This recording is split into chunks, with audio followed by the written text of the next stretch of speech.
extraordinaire. We are here today to talk to you a little bit about navigating the storm, right? So I know, Margo, you went live earlier today and you had some thoughts for people about the PP loan. So maybe we could start there a little bit and just sort of capture some of those insights before we talk about really what we're here to talk about, which is navigating the storm. So tell me more about what you shared earlier today about the PP loans.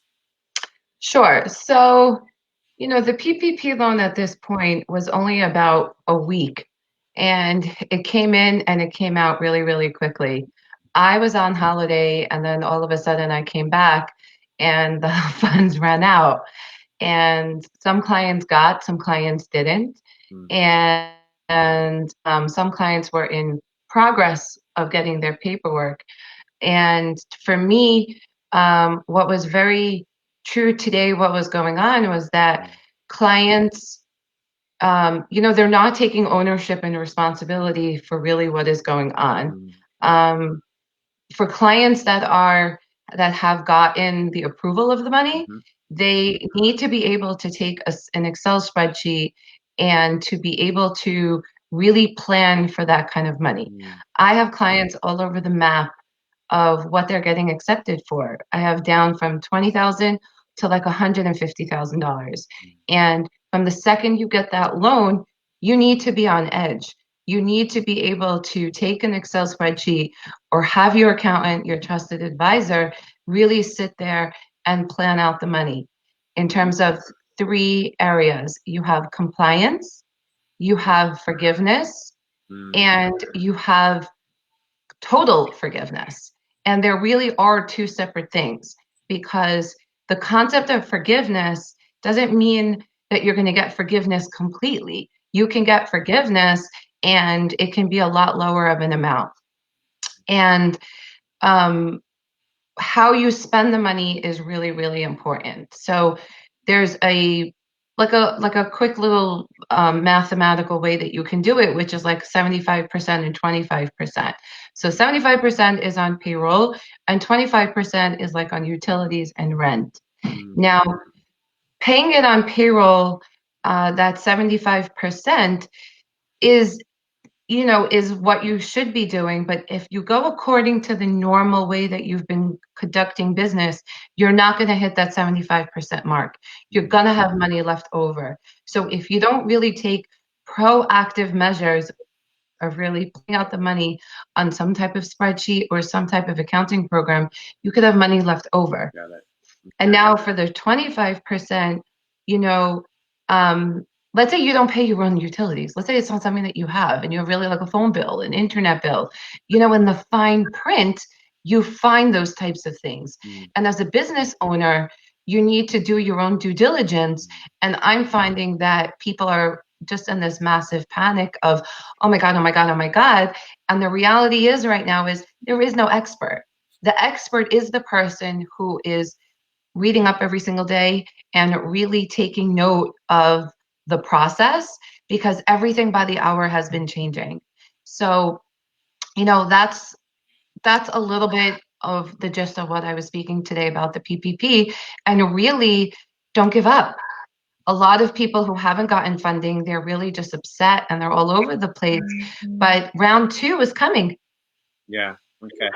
And what you're sharing really highlights or underscores what it means to take responsibility for your business. Because if you're applying for these loans, it means read the fine print, pay attention to the detail, and don't just fill out a form and then think that it's all going to work itself out. And actually, I think what you highlight too is really that, like, how you approach handling this loan is maybe a reflection of how you're handling other aspects of your business. So the opportunity is to it's really to take full responsibility, not just for your cash flow, but your marketing and your sales and your relationship with your customers or your clients, and really go all in and just make it possible for you to get through, to essentially weather the storm, right?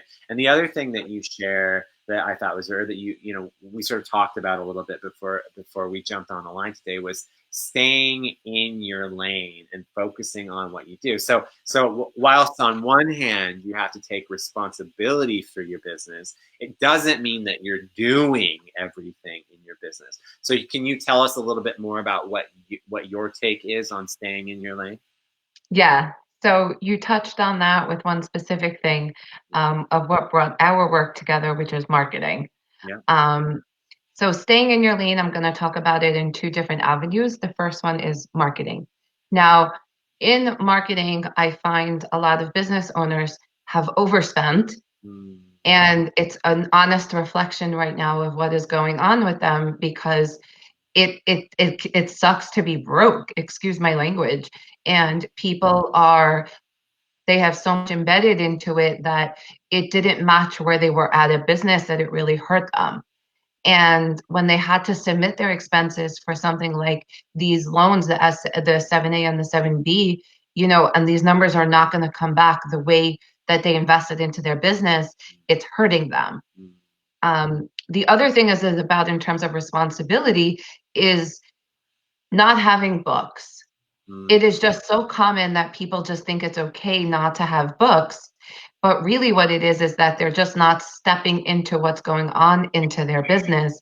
mm, And it doesn't matter who you hire, it's still your business at the end of the day that what goes wrong, it's on you. And it's generally a reflection of something that you didn't master in your business. mm, And I'll give you an example. Something today happened with my writer that I was upset about the accrued of the extra time. I thought I did the right thing. I put him directly in contact with somebody else. It was going to avoid having me to relay the information. And then when there was more edits, I was like, hey, like, how did that happen? You guys spoke directly to each other, and now I still have to pay more? mm, Yes, I do, because the two of them are not going to work together. They're not going to collaborate if the business owner doesn't take into account what happened, and it doesn't matter. And people take into account different things, but in terms of the financial aspect is, I'm noticing a lot of people don't even know that post-processing payroll, that there's reports in their portal. Yeah, What? Are you kidding me? That's right. Right. And then they're not understanding that that information needs to be translated to their books. yeah, Just processing the payroll is not enough. yeah. You got to look at it.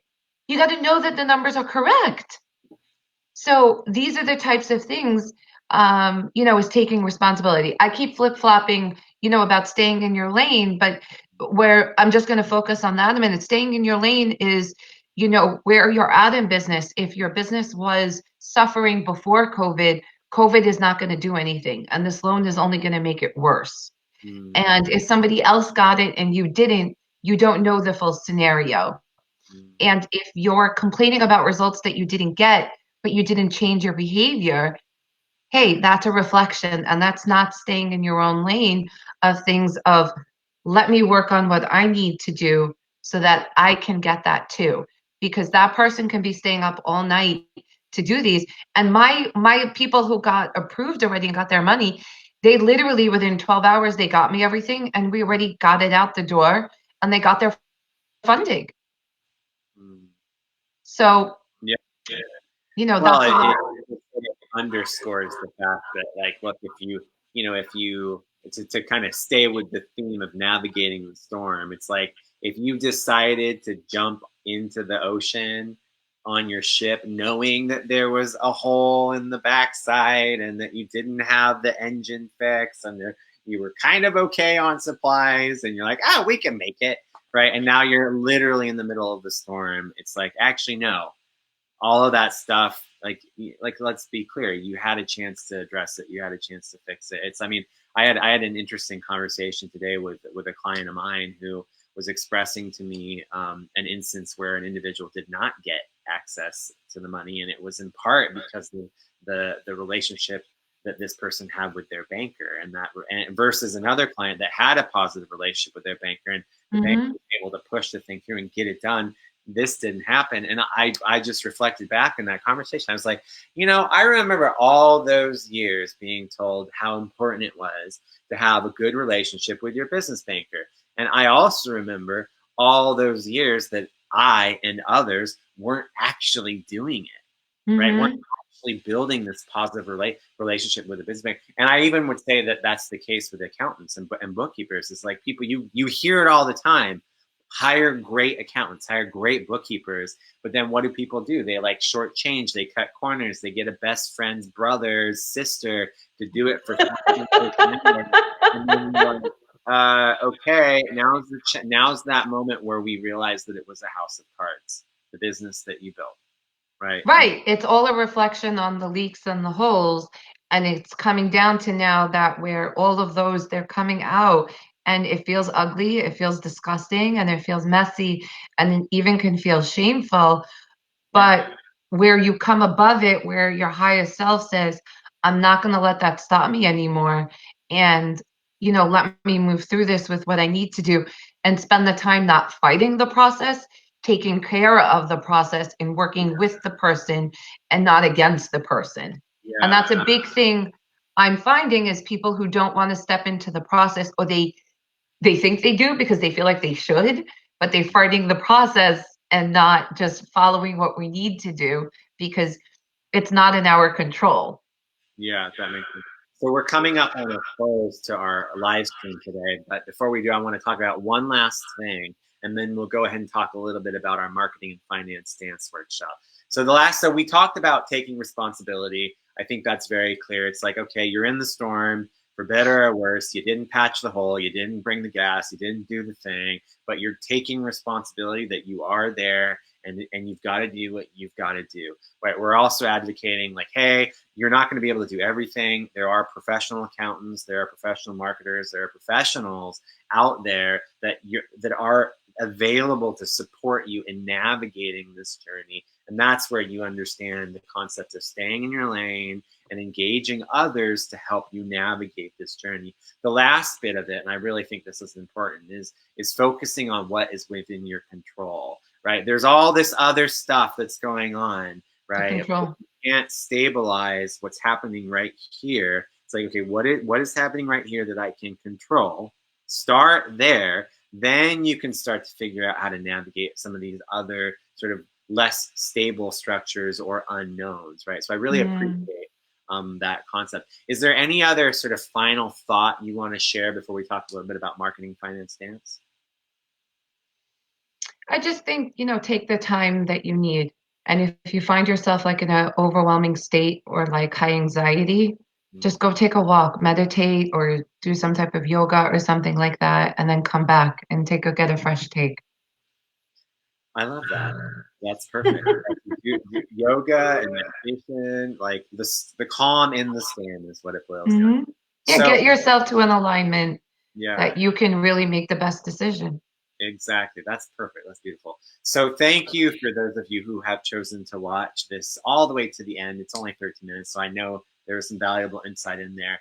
And for those of you who don't know, again, Margo Mastery, the CFO queen, the heartfelt CFO, Mathew Hagum, I am a CMO. And one of the things that we're really focused on right now is looking at the intersection between where marketing and finance dance. So if you're really interested in that topic and want to understand how these two parts of the business come together, go ahead and check out the link to the YouTube video we did. It's actually a webinar we recorded a few months ago. Actually, was it a month ago? I think it was a month ago or so. Hmm. Yeah, I felt like it. Long story short, it's in the link. Check it out. It's a great presentation. If you do actually watch it all the way through, you're going to notice that there's a special offer for those of you business owners who need some support right now, some spot coaching.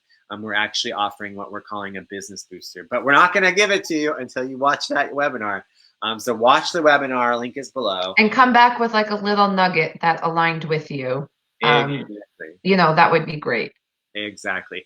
And we will be live tomorrow, same time. We've got several other live streams going on this week. So just stay tuned to this Facebook page if you want to keep up to date on the conversation that we're having. And with that, have a beautiful day. Thank you, Bye, Margo. everyone. Bye bye.